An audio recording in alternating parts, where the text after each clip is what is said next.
안녕하세요 여러분. 송파 십장생TV에 오신 것을 환영합니다. 저는 성림내과 임현선이고요. 해장생 이혜진 원장님 오셨습니다. 안녕하세요. 네, 그리고 오늘 산장생 손보성 원장님 오셨습니다. 안녕하세요. 네. 지난번에 저희 비뇨기 질환 되게 많이 배우고 재밌었어요. 의사 선생님들이 보시고도 유익한 내용이라고 칭찬 많이 해주셨거든요. 오늘 주제는 피지낭종이라고도 하는 표피낭종 그리고 지방종, 이렇게 피부에 종양처럼 나오는 그 두 가지 질환에 대해서 얘기를 좀 해볼게요. 제가 요즘 마스크 쓰니까 피부 트러블이 좀 많아가지고 그런 것들 많이 찾아봤었거든요. 여드름, 뾰루지, 뭐 마스크 트러블, 뭐 피지 압출 막 이런 거. 피지와 관련된 질환들이 좀 있더라고요. 네, 굉장히 많죠. 모공 안쪽에 그 피지가 제대로 배출되지 않아서 계속 쌓여있는 경우들이 있어요. 이런 경우에는 그냥 간단하게 압출만 해도 좋아지는 경우들이 있는데, 그렇지만 짜도 뭔가 안 나오는 것 같은 느낌의 뭔가 동글동글한데 딱딱한 종양이 있을 수도 있고, 큼지막한데 만지면 말랑말랑한 느낌의 뭔가 짜도 안 나올 것 같은 그런 느낌의 종양들이 좀 있죠. 이런 부분에 대해서 어떻게 구별을 하고 또 어떻게 치료가 되는지는 천차만별이에요. 그렇기 때문에 요거는 정확하게 구분을 하고 치료를 할 필요가 있죠. 눈으로만 봐서는 좀 구분이 힘들잖아요. 눈으로 봐도 어느 정도는 구분은 가능은 해요. 흔히 여러분들이 피지낭종이라고 그냥 이야기하시는 그런 표피낭종은 자세히 보면은 모공 안쪽에 뭔가 동그란 점 같은 게 있는 경우들이 있어요. 그래서 그 안쪽에 뭔가 이렇게 두부 비지 같은 게 뭔가 나올락말락하는 느낌이 좀 있고, 그런 열려있는 게 없으면서 뭔가 완만하게 큰 느낌이다. 그런 경우에는 뭐 지방종의 확률이 높고요. 피지낭종이랑 지방종이랑 이제 큰 차이가요. 만졌을 때 지방종은 이렇게 좀 움직입니다. 뭐 알사탕 물고 있는 것처럼 잘 움직이는 경향이 있고요. 그리고 피지낭종은 이렇게 움직여도 잘 안 움직여져요. 뭔가 딱딱한 느낌도 딱딱한 좀 느낌이 있고. 좀 들고. 그렇게도 또 구별할 수가 있죠. 그럼 먼저 표피낭종 얘기부터 좀 해볼게요. 표피낭종은 전신 피부에 그러면 다 생길 수 있는 건가요? 그쵸. 표피낭종은 말 그대로 표피의 성분을 가진 낭종이란 뜻이거든요. 그렇기 때문에 표피가 있는 피부가 있는 위치에 어디에서나 발생을 할 수가 있어요. 그러면 점점 커지는 질환인가요? 그쵸. 아무래도 사람이 피부는 계속 벗겨지잖아요. 벗겨져서 탈락이 돼야 되는데 표피세포가 증식을 해야 되는데 배출이 안 되니까 지속적으로 안쪽에 뭉쳐있게 되죠. 제가 뭐 피지 압출 이런 거 찾아보다 보니까 그 피지 낭종 배출 영상이 있는데 어마어마한 피지 낭종이 많더라고요. 근데 그러면 그게 왜 생기는 건가요? 원래 정상적으로 밖에 있어야 될 위치에 될 표피세포가 부상으로 인해서 피부 안쪽에 생긴 거예요. 그래서 네. 각질 세포가 탈락이 되면 그게 떼잖아요. 네. 네, 근데 그 때가 안에 보이는 거죠. 네, 동그랗게 그때가. 안에 보여서 종양처럼 이렇게 동그란 모양을 가지고 있습니다. 그래서 계속해서 이제 표피세포에서는 케라틴질을 만들어내기 때문에 이제 그 케라틴들이 자꾸 쌓여서 그 안에 뭉쳐있게 되는 거죠. 갈 곳이 없는 떼덩어리 같은 게 생긴 그렇죠, 거네요. 그렇죠. 쉽게 말하면. 근데 갈 곳이 없는 떼덩어리가 있고 그거를 쇠를 만들어내는 세포들이 둘러싸고 있는 형태가 되는 거죠. 가죽 주머니처럼 생겼어요, 진짜. 그럼 궁금한 게요. 제 환자 중에 얼마 전에 이마에 뭐가 났다고 왔는데 보니까 약간 표피낭종 같아가지고 네.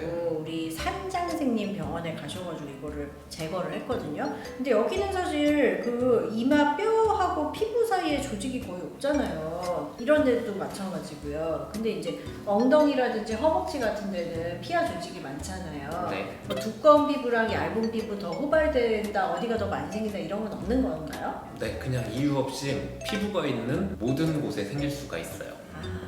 그럼 뭐 귓바퀴라든지 뭐 그렇죠. 특이한 부분에도 다 특이한 생기네요? 부분에도 다 생길 수가 있어요. 우연히 뭐 샤워하다가 발견을 한다든지 뭐 점점 커지는 것 같다든지 해가지고 이제 내원하시는 경우가 있겠네요. 전형적으로 호소하시는 분들이 한 3, 4년 전부터 있었는데 이게 어느 순간 갑자기 커져 있다. 그래서 이렇게 오시는 분들이 많아요.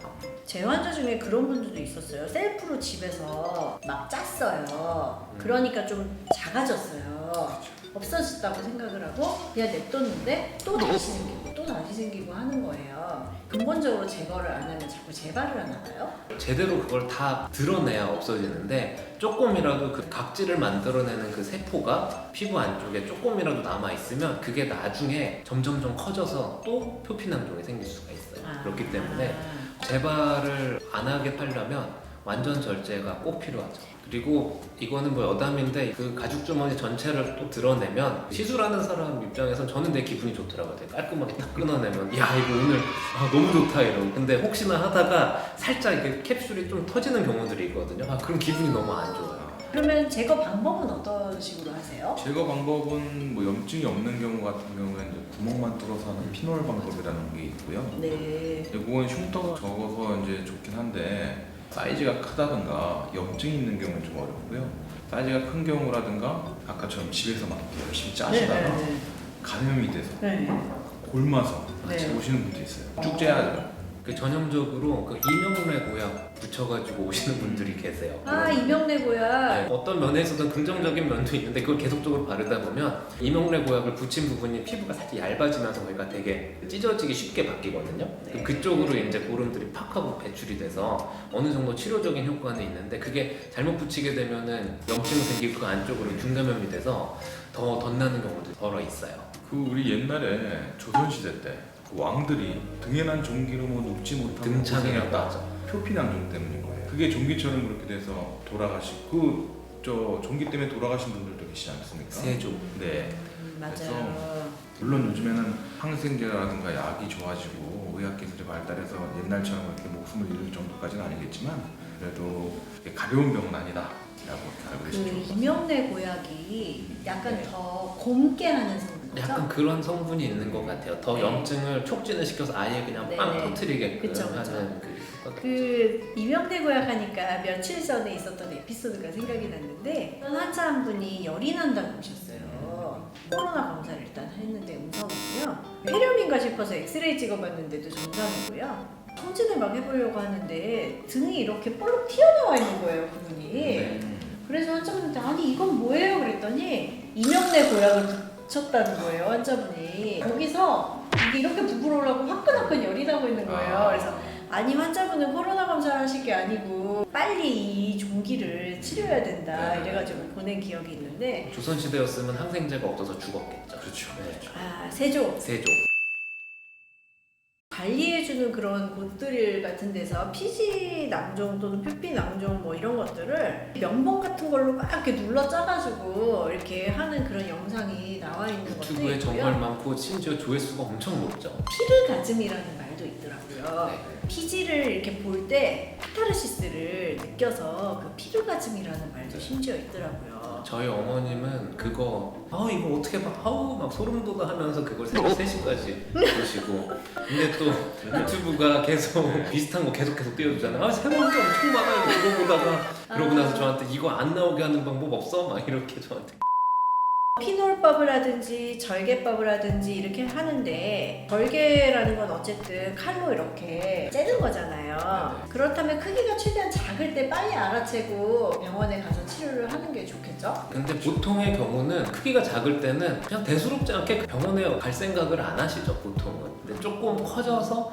이거 뭐지 하고 궁금해 하다가 이게 더 커졌네? 보통 이런 생각이 들었을 때 병원에 가시지 대수롭지 않게 보통 넘어가시는 분들이 많기 때문에 커지기 전에 오셔서 다 제거를 하는 게 흉터도 좀 작고 시술도 간단하고 그리고 회복 기간도 더 빠르게 할 수 있으니까. 일단 염증이 생기면 거의 2주 보시면 돼요. 되게 오래 치료해야 되네요. 염증이 없을 땐 보통 한 일주일이면 되는데요. 그게 염증이 심한 경우에는 처음에 상처를 못 닫거든요.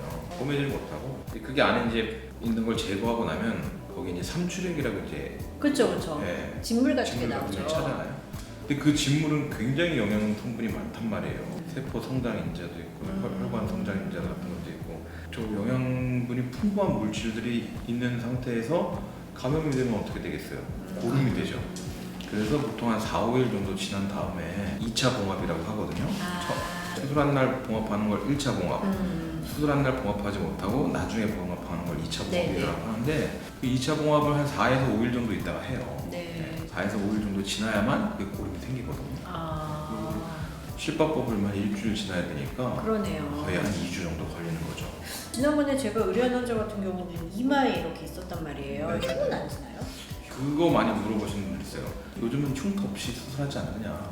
근데 칼 대고 흉터 없는 수술은 이 세상에 없습니다. 그렇죠. 네, 그냥 그 흉터를 주름선에 가린다든지 뭐 눈썹에 가리게 한다든지 그렇게 해주는 거지 그분도 이마 주름선 방향으로 수술을 했기 때문에요. 네, 자세히 보면 흉터는 있지만 이렇게 그냥 봤을 때는 거의 티가 나지 않는 정도. 턱을 이렇게 짜다가 뭐 문제되는 건 없나요? 집에서 또는 시술하는 곳 같은 데서? 표피낭종의 경우도 짜서 나오는 경우들이 있거든요. 그런 경우에는 그 표피낭종도 실제로 조금 줄어들어서 어느 정도는 그 회복이 되는 경우들도 있어요. 물론 100% 재발은 하죠. 근데 항상 문제는 안 짜질 것 같은 느낌이 있는데 이거를 무조건 짜겠다고 뭐 이렇게 바늘로 찌르고 뭐 해가지고 결국은 짜게 만드는 경우들이 있어요. 근데 이런 경우들이 가장 그 위험한 거죠. 의지 한국인데. 네.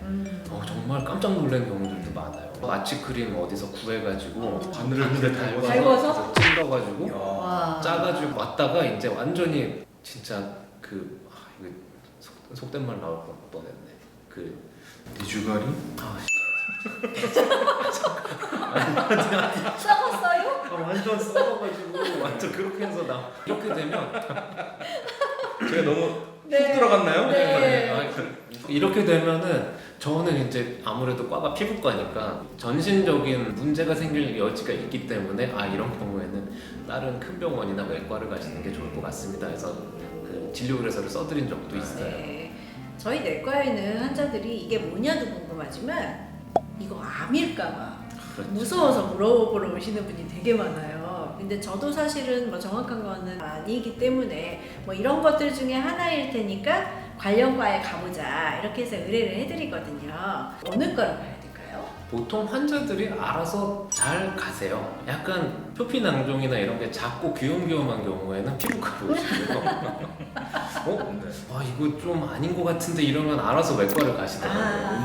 왠지 째야 될 것 같다. 왠지 째야 될 것 왠지 같고 째야 될 것 짜서 같다. 힘들 것 네. 같다. 저희 병원에 오신 표피낭종의 경우에는 봉합을 나중에 하는 경우는 저는 한 번도 없었어요.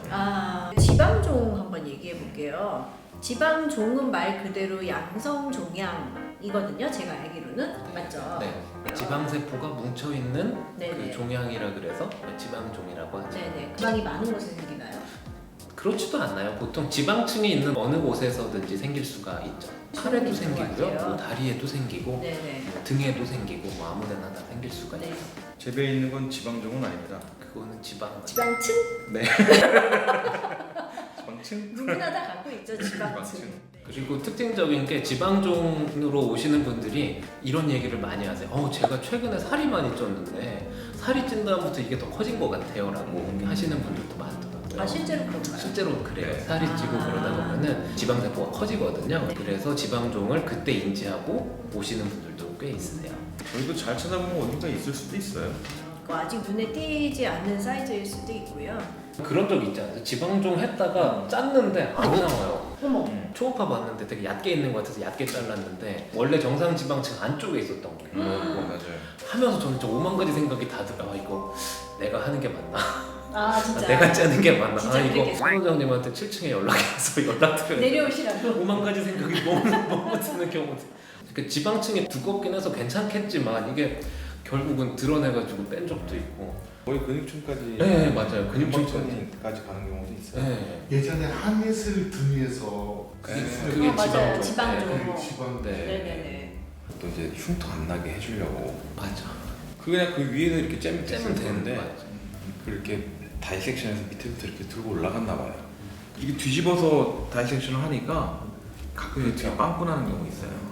환자가 잘해주려고. 연예인인데. 잘해주려고 그렇게 하다가 해놨어요. 그런 건데. 아까 말씀해주신 대로 이제 지방종과 그 표피낭종 구분하는 게 이제 가운데쯤에 이렇게 구멍 같은 게 보인다든지 경도 같은 게 좀 다르다든지 이런 네. 걸로 구분하는데 초음파 검사 같은 걸 해가지고 구분할 수 있는 걸로 알고 있거든요. 네. 초음파로 하게 되면 명확하게 구분이 되나요? 지방종 같은 경우는 지방층에 있기 때문에요. 지방세포랑 거의 비슷해요.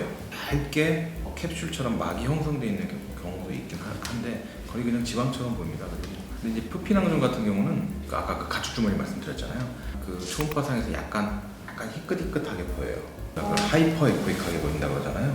약간 하얀 캡슐 안에 뭐 희끗희끗한 게 차 있거나 염증이 심한 경우에 이제 그게 고름이 차면 그냥 하얀 물처럼 보여요. 네. 표피낭종 같은 경우는 캡슐은 고에코로 보이고 내부는 그렇죠. 저에코로 보이는 그렇죠, 게 그렇죠. 많겠죠. 저에코 또는 혼합에코로 네네. 보이는 경우가 약간 전문 용어여가지고 설명해드렸는데 결과적으로는 정확한 치료나 이런 걸 위해서는 이제 담당 전문가에 가서 초음파 검사 한번 해보시고 그 다음에 수술이나 시술을 하시는 게 올바른 방법이겠네요. 그렇죠. 재발률은 얼마나 되나요? 지방종 같은 경우는 수술한 부위에 재발하는 경우는 거의 없고요. 표피낭종 같은 경우는 재발률이 꽤 되는 걸로 알고 있습니다. 많게는 30-40% 정도 재발하는 걸로 알고 있고요. 표피낭종 자체가 또 수술한 흉터 부위에도 또 생기기도 해요. 그 다발성이라 그래가지고 표피낭종이 이렇게 줄지어서 일렬로 막 체인처럼 있는 분도 있던데 그런 비율은 얼마나 돼요? 그게 보통 다발성 피지낭종이라 그래서 네. 짜잘짜잘한 그 피지낭이 줄지어서 나타날 수도 있고 콩알 뿌려듯이 쫙 펼쳐져 있는 느낌으로 나와 있는 경우들도 있거든요. 근데 엄밀한 의미에선 요거는 영어로는 스테아토시스토마 멀티플렉스라 그래서 다발성 피지낭종, 그러니까 피지가 뭉쳐져 있는 낭종이다라고 하거든요. 그래서 이거는 표피낭종하고는 조금은 다른데 정말 골치 아파요. 째도 재발이 굉장히 많고 그렇죠. 시술하는 사람도 괴롭고 시술 받으시는 분도 괴로운 질환이에요. 지방종도 다발성으로 생기는 경우도 있고요. 네. 대부분 유전적인 게 많고요. 제가 100개 정도 해본 적이 있거든요. 와, 그 하루에 어떻게 얼마나 며칠에 걸쳐서 하셨어요? 2-3일 걸쳐서 했던 것 같아요. 와, 소독할 때도 힘들어요. 그러네요. 맞네요. 소독해야 되고. 네. 생활 습관하고 별로 관계는 없겠어요. 크게 관계 없는 걸로 알고 네, 있습니다. 뭐 기름진 음식을 많이 네. 먹으면 뭐 생긴다든지, 뭐 술을 많이 먹으면 생긴다든지 꼭 뭐 그런 건 아니겠네요. 그런 건 아니고요. 근데 술을 먹거나 컨디션이 너무 떨어지게 되면 전반적으로 표피낭종 부분이 염증이 생기는 경우들이 있어요. 아까 얘기하신 네. 대로. 그러면은 그게 터지거나 네. 거기가 약간 고름이 차거나 그럴 수가 있겠죠. 그러면 뭔지 모르겠는 동글동글한 게 피부에 있으면 터지기 전에 병원에 가서 초음파 검사해보고 거기에 맞는 치료를 해야겠네요. 그렇죠. 피지에 관한 질병들이 뭐 물론 여드름서부터 굉장히 많지만 오늘은 양성 종양의 범주에 속하는 비교적 흔하게 볼 수 있으면서 좀 구분이 잘 안 가는 피지낭종과 지방종에 관해서 얘기를 한번 해봤습니다. 어떻게 유익하셨는지 모르겠습니다. 저희가 드린 정보가 쉽고 재미있고 유익하다고 생각이 되셨으면 구독, 좋아요 눌러주시고 저희 다음에 또 유익하고 재미있는 정보로 십장생 찾아뵙겠습니다. 오늘도 수고 많으셨습니다. 감사합니다. 네, 감사합니다.